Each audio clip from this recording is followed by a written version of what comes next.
Olá pessoal, tudo bem?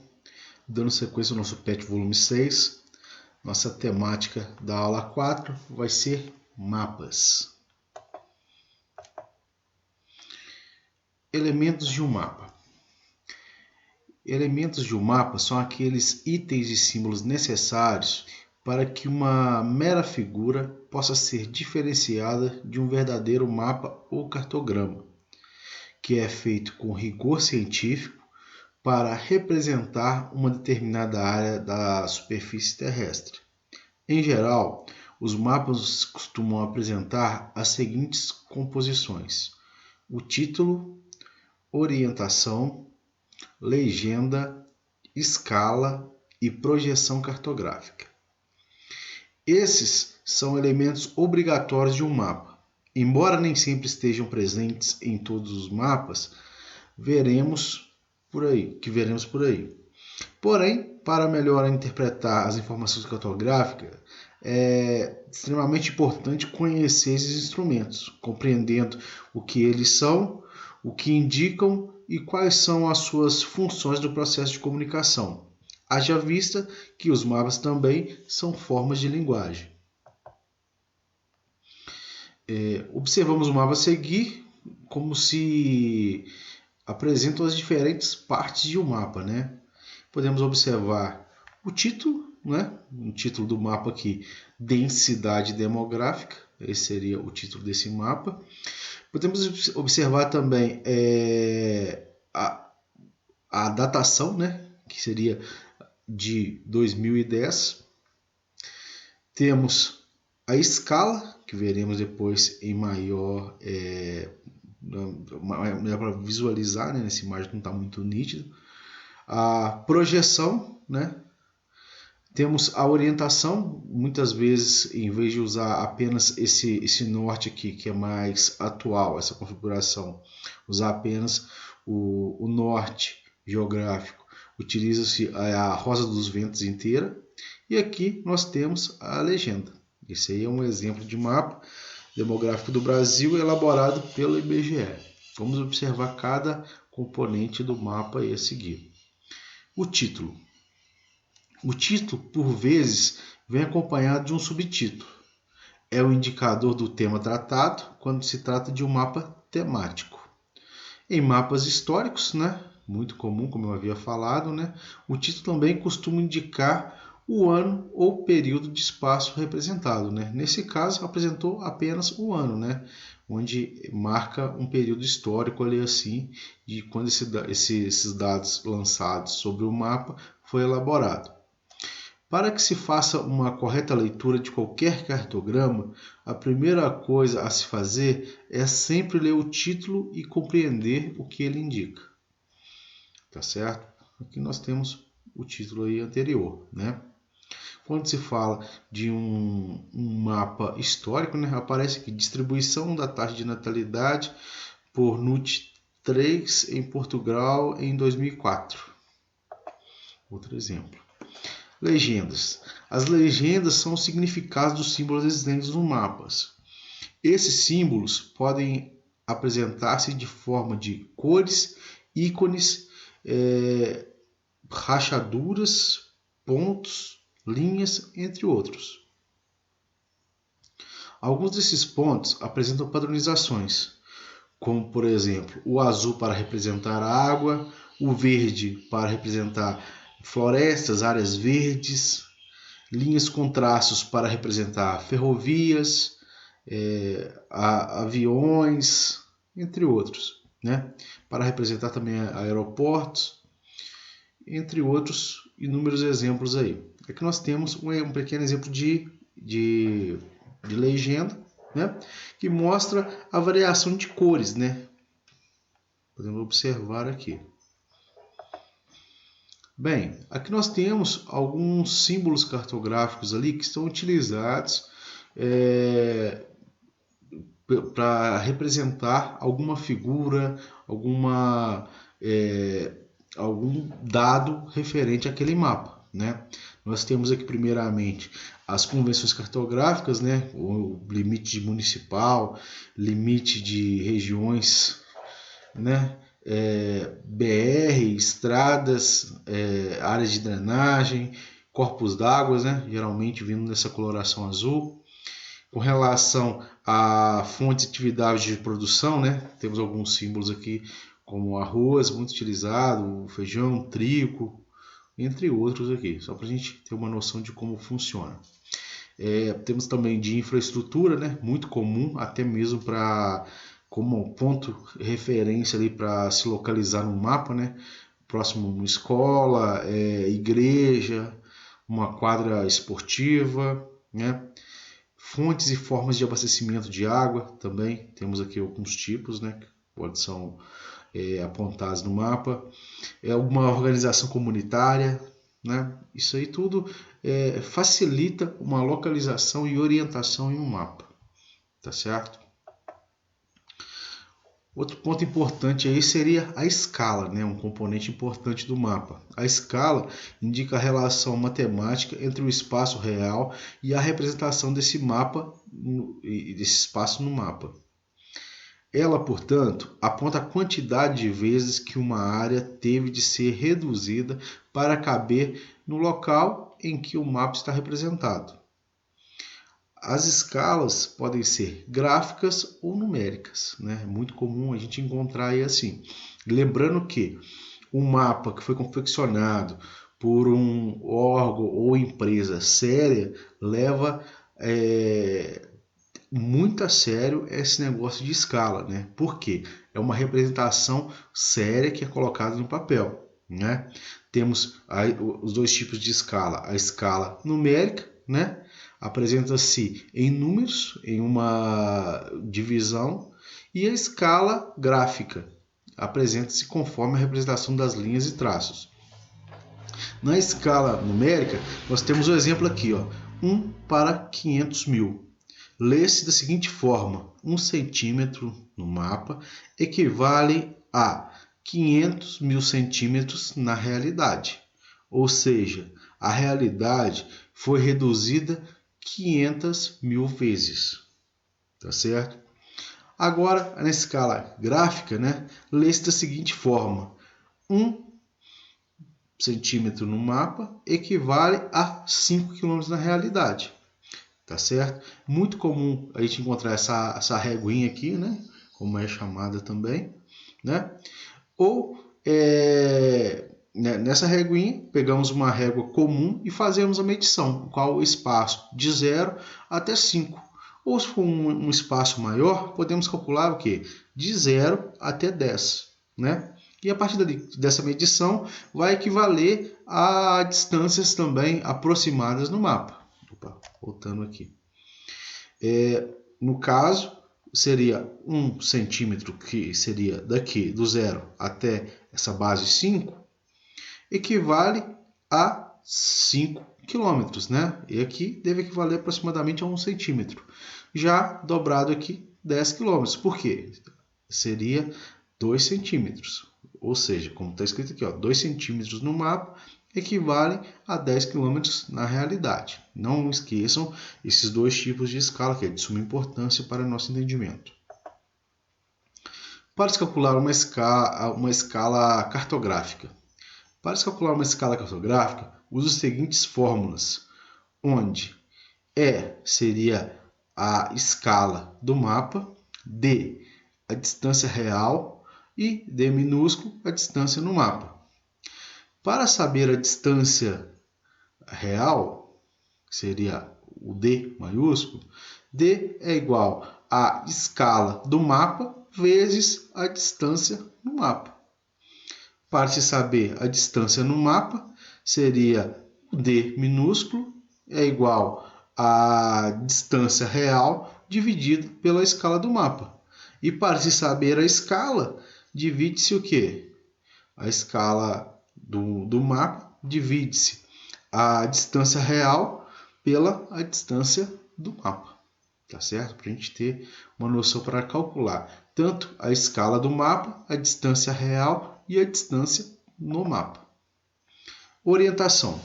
A orientação é importante no sentido de apontar a direção do mapa, indicando-nos para que lado fica o norte e, consequentemente, os demais pontos cardeais.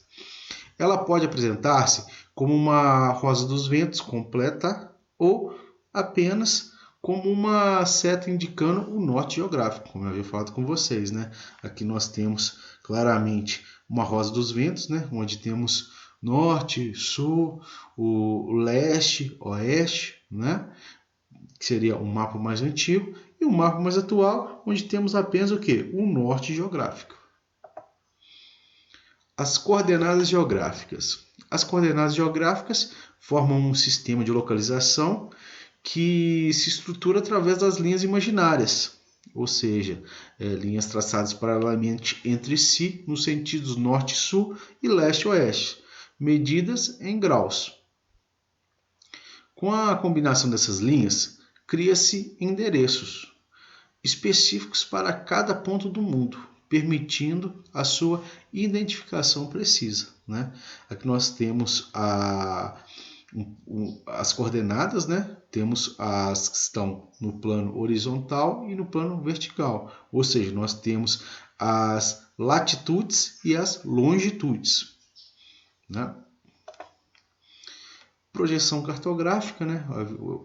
Foi temática de uma aula anterior, né? Onde a projeção cartográfica indica a técnica que foi empregada para fazer o mapa, né? Como sabemos, as projeções cartográficas são diferentes formas de representar o globo terrestre, que é geódico, né? Quase esférico, o formato original do nosso planeta, em um plano. Como essa representação apresenta distorções, se sabemos qual foi a projeção utilizada em um determinado mapa, conseguimos ter uma melhor noção sobre elas, né? Nós temos a projeção plana, né? A cilíndrica e a cônica. Essas seriam as principais projeções. Temos também os tipos de mapas, né? Os mapas são instrumentos de comunicação, servem para representar graficamente uma dada área do espaço terrestre. Os mapas não têm como objetivo representar todas as informações presentes na superfície, e sim apenas aquilo que o autor deseja demonstrar. Por isso, os mapas podem ser divididos em vários tipos, e a sua classificação varia de acordo com o tema tratado. Por esse motivo, dá-se o nome de mapas temáticos. Temos, por exemplo, os mapas físicos, né? Onde são os mapas que representam a superfície física da Terra, como as formas de relevo, a hypsometria, seriam as altitudes de terras divididas em cores, a hidrografia, o clima, entre outros. Aqui nós temos dois mapas, né? Onde nós temos a representação da altitude no mapa físico do Brasil. E aqui nós temos também um mapa mais detalhado, né, do IBGE, mostrando o relevo do Brasil. Tá certo? Aqui nós temos mostrando o relevo do Brasil definido, né? E aqui nós temos o mapa com as altitudes do Brasil. Certo? Temos também mapas econômicos, né? Esses mapas econômicos são mapas que representam a produção do espaço econômico, né? Isso é, as atividades econômicas de uma determinada área, bem como a distribuição de dados estatísticos, por exemplo, a receita financeira dos estados brasileiros, o índice da população econômica ativa, né? O PEA, de uma região, entre outros. Temos também o mapa demográfico. Esse mapa demográfico trata da representação espacial das populações, né? Como índices populacionais, taxas de analfabetismo, migrações, entre outros. Temos os mapas políticos, né? Que representam as divisas e fronteiras entre países e entre outras unidades federativas estabelecidas e consolidadas politicamente. Aqui, o mapa político do Brasil, né? Nós temos a divisão das unidades federativas, né? Ou os estados, a divisão do Brasil. E aqui nós temos o mapa mundi, né? Onde podemos observar as fronteiras entre os países aqui. Temos alguns mapas históricos, né? Os mapas históricos são mapas utilizados para representar algum acontecimento, algum período histórico, né? Como as áreas colonizadas no Brasil até o século XVII, entre outros. Aí eu coloquei esse mapa antigo também, né? Um dos mapas mais antigos do mundo, né? Elaborado por Kepler, né, influenciado pela astronomia e de poste conhecimento matemático. Kepler elabora o mapa mundi em 1619, né? Esse que seria o mapa histórico, né, da história dos mapas aí. Temos os mapas estilizados, né? Esses estilizados aí são mapas em que não há a representação fiel das proporções das diferentes áreas do espaço geográfico, né? Alterando suas formas conforme algumas informações, né? Um exemplo desse tipo de mapa é o mapa de projeção de anamorfose, né?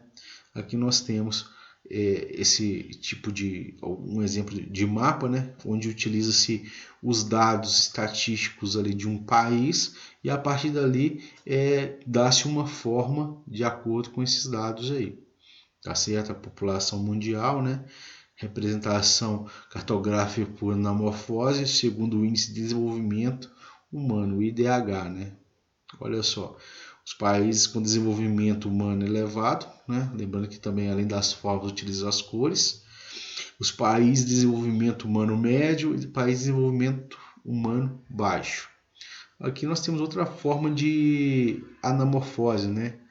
Construídos pelos algoritmos de Gansner e Newsman em 2004.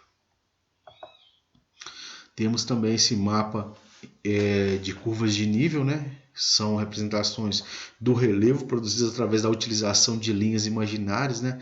As chamadas linhas altimétricas, quando na superfície linhas batimétricas, né? Quando abaixo do nível do mar. Então, sabemos que essas linhas altimétricas ficam na superfície. Quando são batimétricas, seria abaixo do nível do mar. O emprego da técnica das curvas de nível é recomendado em áreas com escala grande, ou seja, em áreas pequenas em que o nível de detalhamento costuma ser maior. Assim, podemos ter a área de uma vertente sendo representada separando-se as altitudes ordenadamente, de forma que cada altitude representa uma linha do mapa. Aqui nós podemos observar como funciona essas curvas de nível, pessoal. Nós temos a projeção dela no papel, né? Aqui, e a equivalência dela de acordo com a altitude, né? Lembrando que aqui leva-se em consideração o quê? O distanciamento, né? O quanto se eleva de um ponto a outro ali assim do relevo principal. Olha só, nesse esquema aqui fica mais fácil de te entender. Onde de certa aqui ela foi passar, aqui seria a escala real, onde foi calculada a altura, né, dessa forma de relevo, e a partir daqui ela foi o quê? Colocada no papel, né? Onde nós temos o ponto mais alto aqui que seria de 160 metros, né? 140 e tal, e a base aqui seria 20 metros. Essa foi a nossa forma de colocar as curvas de nível em um mapa, tá certo? Esse mapa de curva de nível é interessantíssimo para o estudo de uma carta terreno aí, fantástico. Aqui nós temos um esquema, né, onde a gente transpassou a forma, né? Eu até já resolvi, né? Era para ficar a base A, B e C ficarem em branco para a gente fazer essa análise aqui. Mas aí eu já resolvi, para a gente só analisar como ficaria. Observem aqui essa figura 1, por exemplo. A figura 1, notamos que temos as bases mais altas ao entorno, tá certo? E ao meio da figura temos o quê? Um número inferior. Aqui nós temos 500, 600 e aqui nós temos 200. Ou seja, seria um local o quê? No meio baixo. Qual seria? Alternativa C, onde nós temos uma base de 500 metros, temos uma de 200 metros e aqui a de 600 metros. Essa seria essa carta referente à alternativa C. A1 referente à alternativa C. Já a atividade 2 aqui, né, podemos observar que nós temos a base, um valor de 100 metros, 200, 300, 400, sempre crescente. E o meio da figura, podemos observar que é o quê? De 600 metros. Onde ocorreu isso? Na figura B, né? Onde houve o quê? Movimento crescente, né? Já na figura 3, um pouco mais complexas, temos três números aqui altos, né? Ao meio da figura, né? Temos um 600, 500, 500, 400. Então, e nós temos o quê? Duas partes semi-altas, né? Não seriam tão altas assim. E temos a parte superior aqui, ó, de 600. Qual figura seria? A figura 3, né? Onde temos aqui os 600, 500. Temos a base aqui de 500 metros também. 400 até 100 metros. Certo? Espero que vocês tenham entendido essa parte aí. Então é isso, pessoal. Vemos que o mapa representa muito mais do que apenas um local, né? Apresentam características, né? Temas referentes àquele local. E o mapa é de suma importância para o nosso conhecimento aí. Um abraço a todos, até a próxima.